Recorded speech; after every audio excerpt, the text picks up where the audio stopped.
Late one night, the movie begins at the Evans family's remote ranch where Dan Evans is awakened by the sound of his barn being set on fire. The arsonist warns Dan that he must pay a man named Hollander within a week or their house will be next.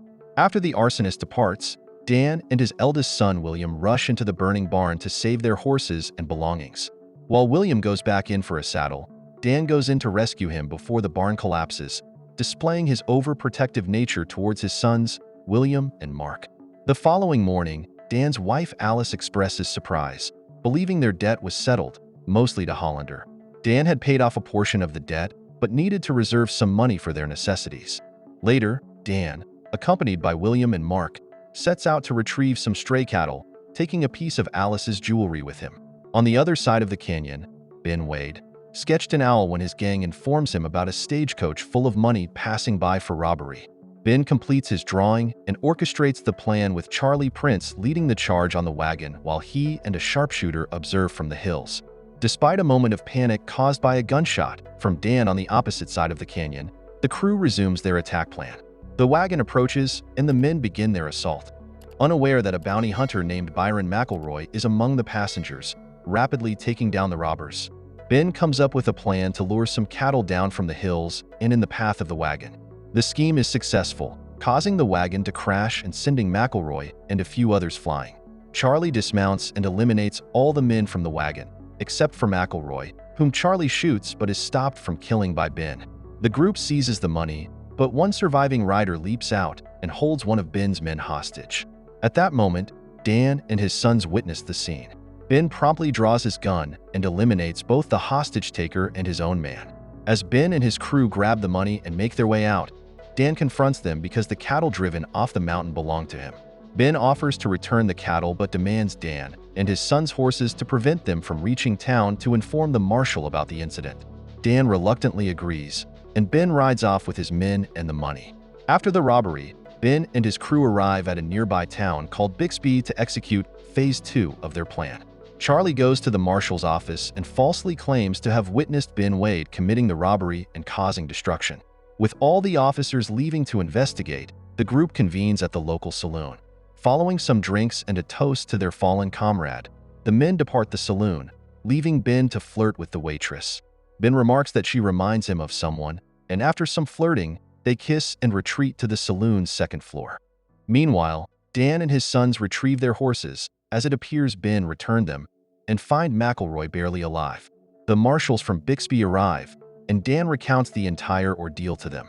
When asked which way Ben went, Dan misdirects them, stating they seem to be heading towards Bixby. When the lawmen and Dan return to Bixby, Ben is still in the saloon sketching the waitress without clothes. They bring McElroy to Doc Potter to remove the bullet. In a humorous moment, it is revealed that Potter is more of an animal doctor than a human one. Meanwhile, Dan encounters Hollander and the individual who set fire to his barn, pleading for more time. The issue with Dan's land is its aridness, requiring funds to construct a well, yet Hollander refuses aid and heads to the saloon. Dan eventually arms himself and goes to the saloon to intimidate Hollander. Instead of Hollander, he encounters Ben.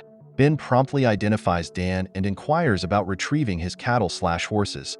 Dan agrees, but seeks compensation for some deceased cattle. Ben hands him a few dollars, but Dan requests an additional $5 for causing him anxiety. Suddenly, the marshals show up and apprehend Ben. Speculations arise about Ben's punishment, hanging, and the arrangement to transfer him to contention, where he will catch the 310 train to Yuma en route to prison. Potter, McElroy, Tucker, and a railroad specialist named Butterfield are selected to accompany Ben to the train. Dan also offers to accompany Ben for $200. As they escort Ben to the stagecoach, Charlie and the other members of Ben's group arrive and start firing at the townsfolk. Swiftly getting Ben into the stagecoach, they drive away. Before departing for contention, the group pauses at Dan's homestead for supper.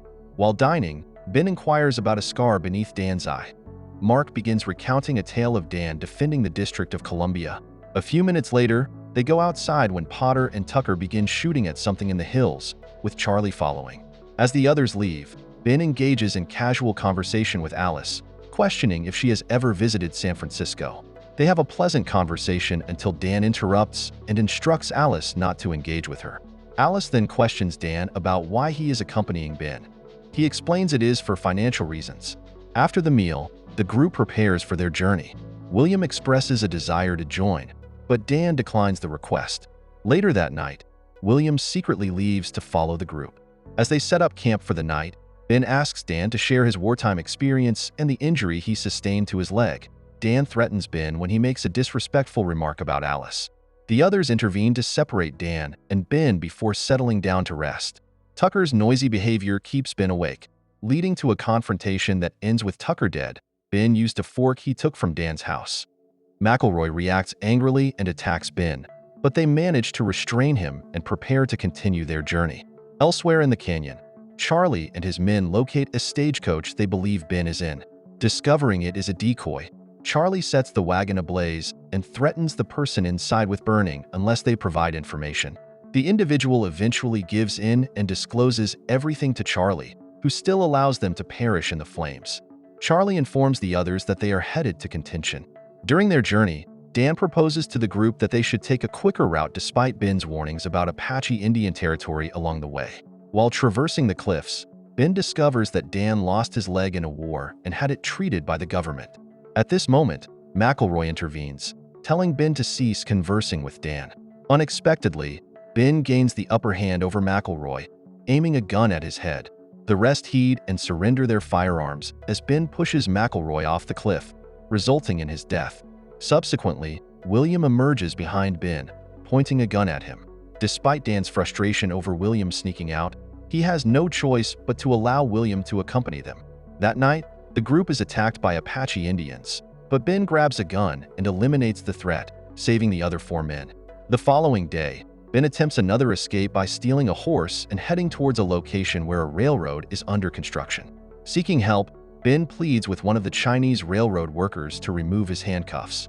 However, the owners of the worksite recognize Ben immediately. Apparently, he had killed one of their relatives. Dan, Potter, William, and Butterfield catch up and are taken aback to witness Luke Wilson shocking a restrained Ben. Despite their efforts, the 2 railroad workers refuse to hand over Ben. Eventually, the group manages to retrieve Ben, but they are pursued on horseback through the caves. Tragically, one of the railroad workers shoots Potter as they flee. As they distance themselves, the men assist Potter off his horse, and in his final moments, Potter asks, "Did we escape?" Dan responds, "Yes, thanks to you." An hour after the group departs, Charlie and his men pass through the worksite, inquiring about Ben Wade's passage.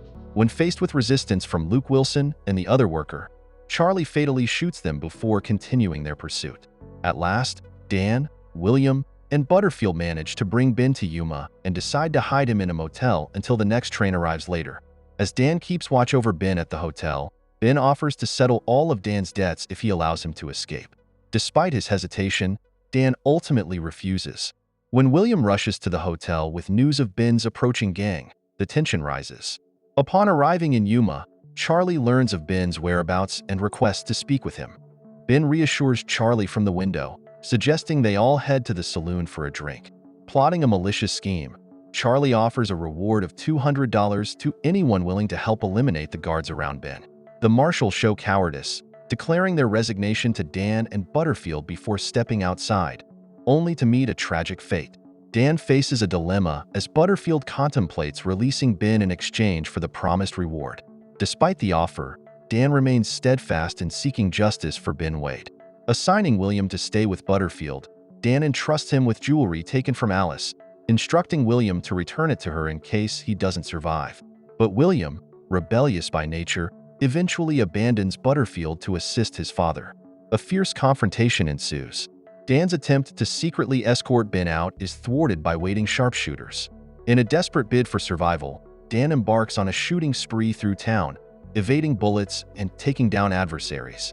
Angered by the townspeople turning against Ben, Charlie retaliates by firing upon them, escalating the chaos further. Ben and Dan seek refuge in a general store, where Ben overpowers Dan and tries to escape once more. In a gripping moment, Dan, struggling for air, confesses to Ben that he is not a hero but a man haunted by the memory of losing his leg to friendly fire during the Civil War. He explains that his main motivation for escorting Ben is to earn back the respect of his sons, who were disheartened by his past. Moved by Dan's vulnerability, Ben decides to cooperate, and together they navigate the rooftops to evade the pursuing posse. Despite the posse's relentless gunfire, Dan and Ben manage to reach the train station. As they wait for the train, scheduled for 3:10 p.m. but delayed, Charlie and his posse surround the station, trapping Dan inside. Within the station, Dan reveals to Ben that his son Mark suffers from tuberculosis, requiring the dry climate provided by their remote ranch location. This revelation deepens Ben's understanding of Dan's motives and fosters a sense of trust between them. Despite the train's arrival, the posse's block prevents Dan from boarding Ben. Unexpectedly, William intervenes by releasing a gate, causing chaos as the cattle stampede distracts Charlie, allowing Dan to secure Ben on the train. With a heartfelt farewell from Ben, Dan faces a sudden attack from Charlie, who fatally wounds him. In a twist of fate, Ben seizes control by eliminating Charlie and his entire posse, standing in disbelief over Dan's lifeless body before departing to freedom. He shoots Charlie in his existing wound, taking his life. William rushes to Dan's side, filled with admiration for his father's feat of getting Ben to the train before Dan passes away quietly. With a conflicted heart, William aims Dan's gun at Ben but cannot go through with the act, knowing that Dan's death was not Ben's direct fault. As William grieves his father's loss, Ben boards the 3:10 train bound for Yuma, beginning his journey to prison. As the train departs, Ben whistles for his horse, which follows the train, hinting at Ben's potential escape. Don't forget to subscribe and turn on the notification bell if you want to watch more videos like this. Thank you for watching and see you again soon. Take care.